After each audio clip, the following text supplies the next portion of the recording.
2 minutes pour découvrir les Big Five. 5 traits de personnalité qui peuvent être intéressants à interroger quand on fréquente quelqu'un et qu'on aimerait un peu mieux la découvrir. Est-ce que cette personne, dans un premier temps, est ouverte? Est-ce que c'est quelqu'un qui aime les expériences, les nouveautés? Ou au contraire, c'est quelqu'un qui est plutôt conservatrice? Est-ce que c'est quelqu'un qui va préférer ses routines? Deuxième chose, la conscienciosité. Est-ce qu'elle est consciencieuse? Est-ce qu'elle est organisée? Est-ce qu'elle est précise, responsable? Est-ce qu'elle est persévérante? Ou au contraire, est-ce que ça va être quelqu'un qui peut être un peu bancal à ce niveau-là, un peu négligente? Troisième élément, est-ce que c'est quelqu'un qui est plutôt extraverti ou plutôt introverti? Quatrième point, l'agréabilité.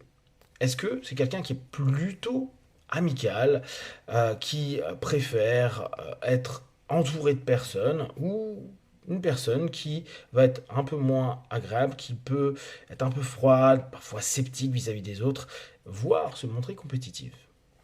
Dernier point, le névrosisme. En gros, est-ce que la plupart du temps, cette personne vous semble avoir des pensées qui sont négatives, des moods qui sont pas vraiment dans l'ouverture et le positif. Et du coup, est-ce que ça emmène quelqu'un à être plutôt névrosé, anxieuse, toujours à se plaindre, à chercher la sécurité?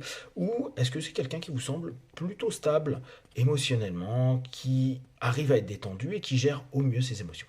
Vous avez, du coup, 5 traits qui peuvent être assez intéressants à comprendre, à observer. Et comme d'habitude, quand vous allez être dans des personnalités, c'est des indices, c'est des plus, et ça vous permet peut-être de mieux comprendre comment la personne en face de vous réagit et vous adapter au mieux. Iwan.